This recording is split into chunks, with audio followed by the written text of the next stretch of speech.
हरियाणा में भाजपा को सताया बड़ी हार का बड़ा डर।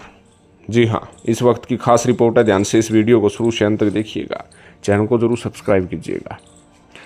हरियाणा लोकसभा चुनाव को लेकर जनता ने अपना वोट ईवीएम में कैद कर दिया है, जिसका नतीजा 4 जून को जारी होगा।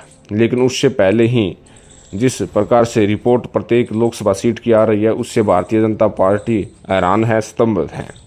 2 दिन पूर्व ही हरियाणा के पूर्व मुख्यमंत्री मनोहर लाल खट्टर ने प्रेस कॉन्फ्रेंस की थी। उन्होंने कहा था कि सिरसा और रोहतक लोकसभा सीट पर बोगस वोट हुए हैं और यहाँ पर बीजेपी की लीड पहले के मुकाबले कम है।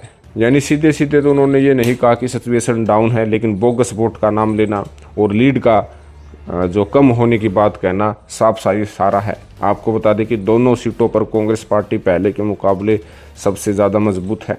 जहां सिरसा से कुमारी शैलजा जीत की दावेदार है, तो वहीं रोहतक से दीपेंद्र सिंह हुड्डा पहले के मुकाबले मजबूत है।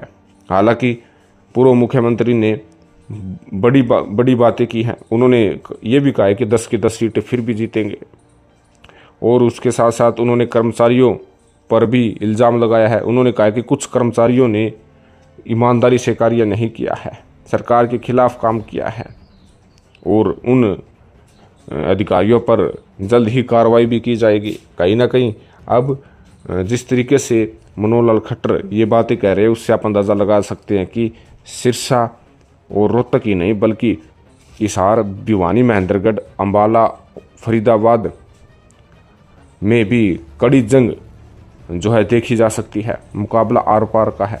कुछ ही वोटों का अंतर इन सीटों पर भी रह गया है।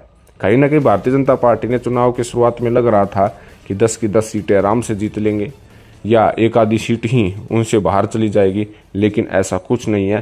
कांग्रेस पार्टी ने अच्छा मुकाबला किया है। इस कड़े मुकाबले में भारतीय जनता पार्टी में भी फूट पड़ने की बात कही जा रही है। आपको पता होगा कि सोनीपत से बीजेपी प्रत्याशी मोहनलाल बड़ौली ने मीडिया के सामने मुखातिब होते समय कहा था कि सोनीपत के कुछ नेताओं ने भीतरघात किया है और कांग्रेस को वोट दिलवाने का कार्य किया है। उनकी ऑडियो और उनकी वीडियो उनके पास है, तो आप अंदाज़ा लगा सकते हैं कि भारतीय जनता पार्टी में भीतरघात भी हुआ है और भीतरघात से कितना नुकसान बीजेपी को होता है, ये तो चुनावी परिणाम में ही पता लगेगा।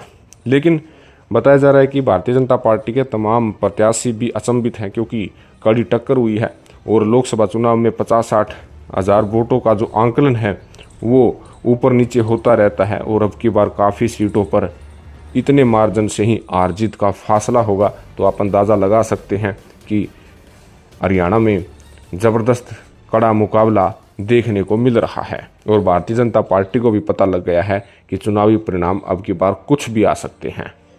तो कहीं ना कहीं इस बारे में भारतीय जनता पार्टी ने साफ रवैया अपना दिखा दिया है। बोगस वोट की बात तक कह रहे हैं और उसके साथ साथ कम लीड की बात भी कह रहे हैं, लेकिन अब भी वे 10 की 10 सीटें जीतने की बात कह रहे हैं।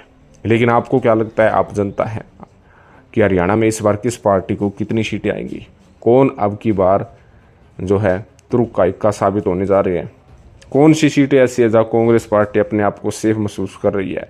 कमेंट जरूर करें, चैनल को जरूर सब्सक्राइब करें। धन्यवाद, जय हिंद।